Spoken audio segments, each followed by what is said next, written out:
Hello everyone, welcome to my YouTube channel Master of Biology. Today we are going to learn the topic reproduction in organism, the first chapter in your 12th standard textbook. Okay. Reproduction in organism.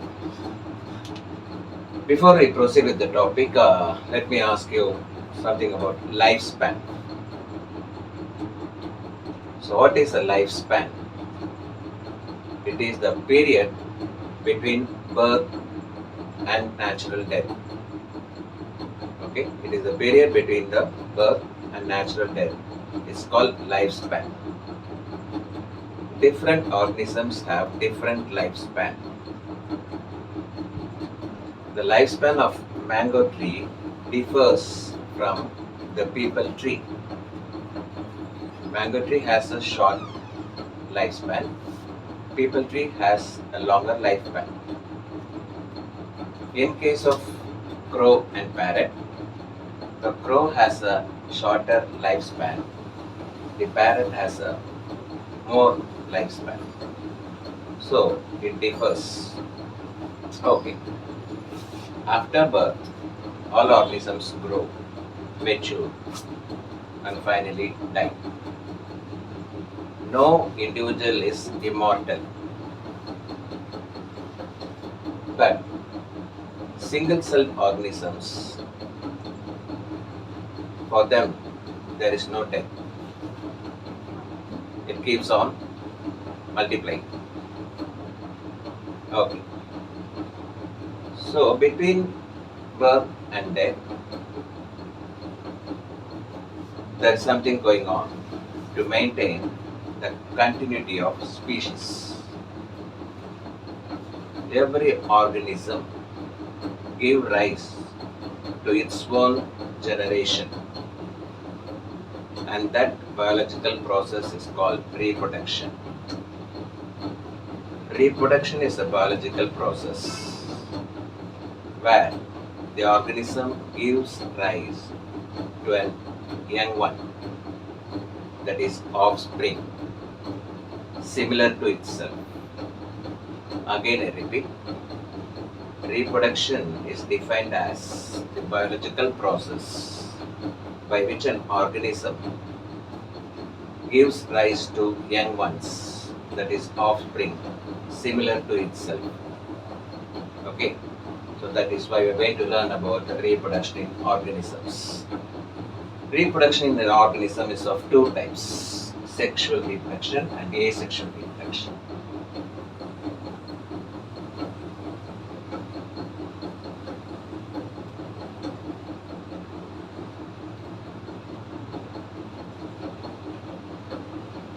Okay. Asexual and sexual. In this video, we are going to learn only about asexual reproduction. Okay.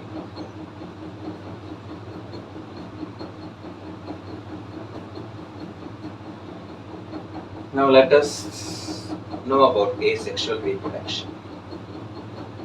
The meaning of asexual is there is no sexual reproduction. Now let me tell you the highlights of asexual reproduction. Number one,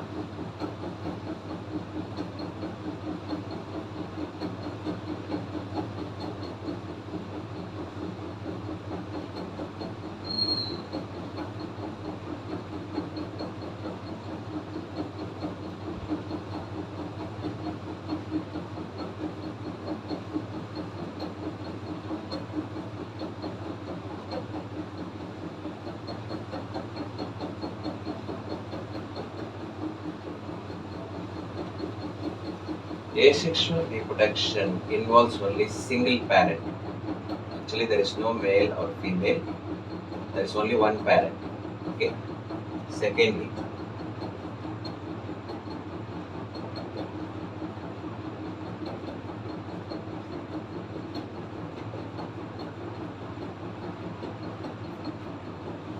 there is no formation of gametes. Gametes means sex cells or reproductive cells. So there is no formation of gametes.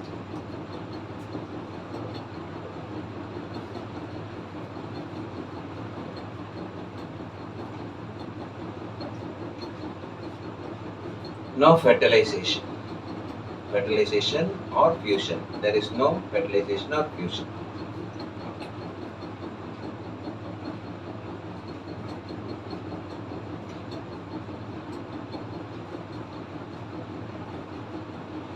The offspring are exact identical copies.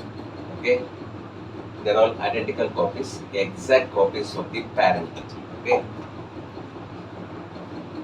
so they can be referred to as clones. Okay, identical copies or exactly the same appearance can be referred to as clones. So what is a clone? Organisms that have similarities morphologically and genetically, or you can put it in this way: organisms which are morphologically and genetically similar. Organisms that are morphologically and genetically similar, they are called clones. So normally in asexual reproduction there won't be any variation. Under asexual reproduction there is no variation, all are identical copies, and all these can be referred to as clones. Just the exact copies. The offspring will resemble like their parent, totally like Xerox copies. So these are all the highlights of asexual reproduction. Asexual reproduction involves single parent, no formation of gametes, no fertilization takes place, and they are all identical copies, and they are referred to as clones.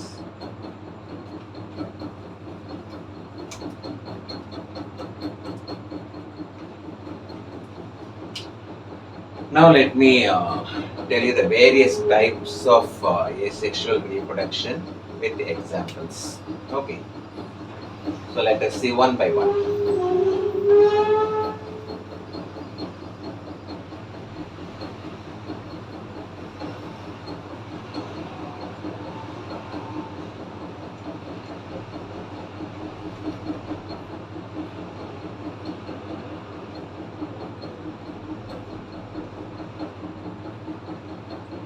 Types of asexual reproduction. Actually, AR means asexual reproduction in different organisms. So one by one you'll see now.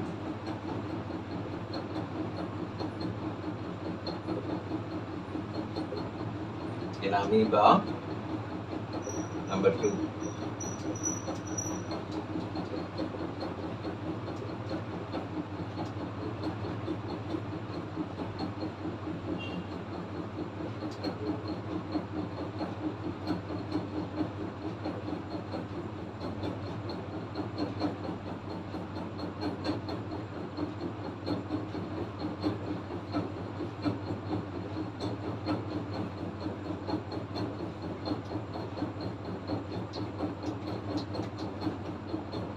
So we'll see what happens or what kind of mechanism is being followed in the following organisms.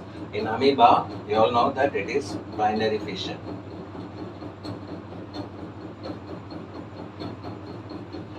Binary fission is nothing but fission means splitting, binary means into two. A single cell will divide into two. Like this is an amoeba, the nucleus will elongate, okay, and it will split into two amoebae, okay. A single amoeba will give rise to two amoebae, okay. It is followed by nuclear division and then by cytoplasmic division. So that is called binary fission. Fission means splitting, binary means into two. So binary fission. In Hydra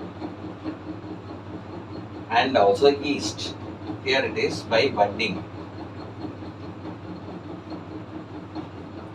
okay, like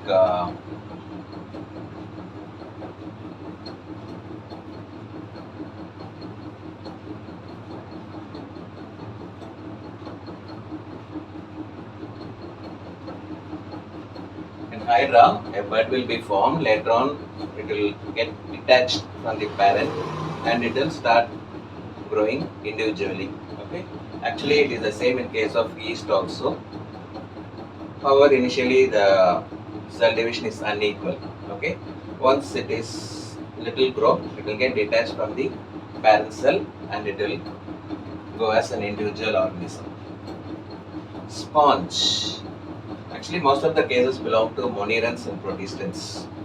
Okay, all primitive forms. Okay, in sponges it will be formed by gemmules. Gemmules. Okay, something like a spherical structure. In between, lot of gemmules, like small spore-like structures. That is how it will be formed. Okay. This is the gemmule-like structure usually seen in sponges. Okay, in phylum Porifera, these sponges can be seen. Algae, they reproduce by zoospores. Okay, zoospores are capable of moving. They have flagella to move. Actually, they look like this. This kind of structures are called zoospores. They are motile in the sense capable of moving. And fungi reproduces by spores called conidia. Example, penicillium. Okay, especially penicillium. Okay, like sporangium will be there, kind of structure will be there, and some projections will be there like this.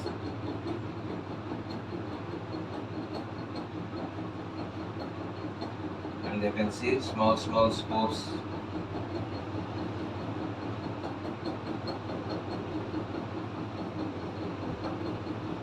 Okay, so these are called conidia.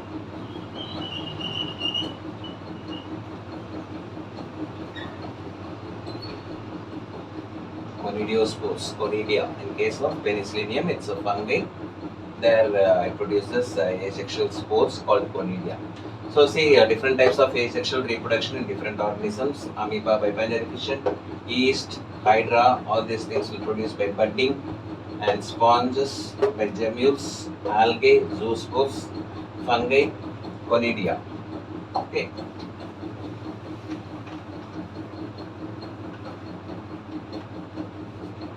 Now we're going to see another type of asexual reproduction, which is also known as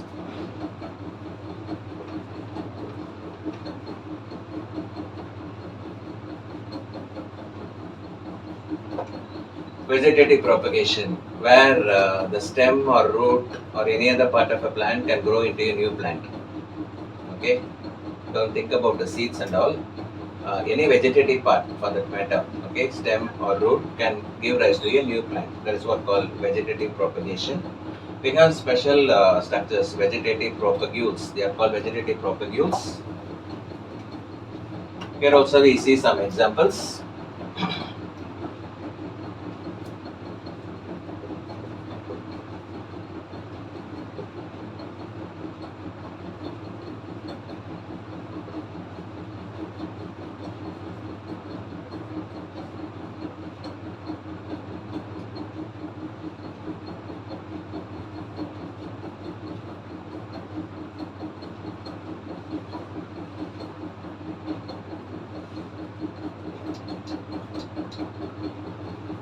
So we have something called vegetative propagules in the following organisms.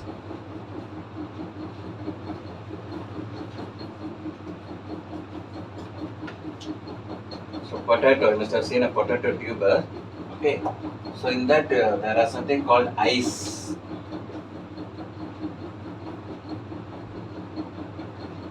Okay, when these eyes come in contact with the damp soil, it starts germinating.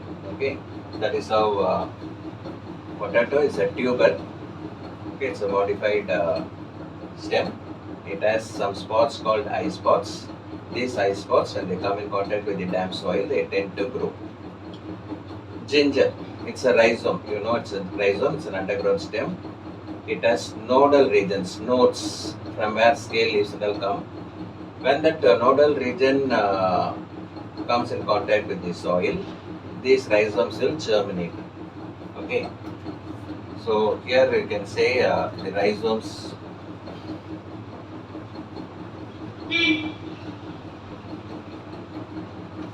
the nodes of the rhizomes tend to grow. In case of agave, they form some bulged structures called bulbils. So with that, it will grow. Okay, like onion is a bulb. Likewise, agave also will give rise to bulbs. From that, vegetative propagule germination will occur. Then bryophyllum. You all know about bryophyllum. It is a leaf in the notches of the leaf. Notches means depression. In the notches of the leaf, adventitious buds will form that will give rise to another plant. I'll just show.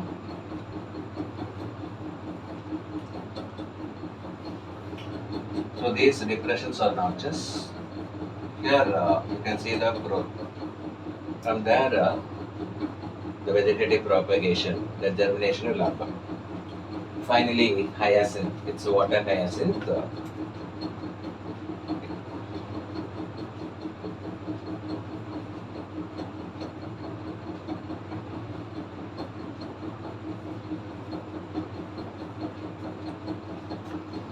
Hyacinth is also known as offset. It's an aquatic plant. It has a horizontal stem, okay, and you can see very fleshy leaves above. It is half submerged in water, so the name offset. Usually, it will spread like anything. It is a weed. Okay, it is an invasive weed which will spread in the ponds and lakes, and thereby draining all the oxygen in the water. It is very harmful to the aquatic organisms that will die. This water hyacinth is also known as the terror of Bengal. Okay, so it's very important, but it's a weed. Okay, it is a water plant. It is an offset. Offset in the sense it is half submerged in water. It has a horizontal stem. It will cut into pieces and it will germinate like that. Okay, so that is about hyacinth offset. So I have given you various mechanisms and how these organisms reproduce. Okay. So with that, we come to the end of this lesson about sexual reproduction. In the next video, we will discuss.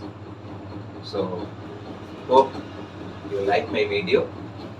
If so, please share and subscribe. Thank you.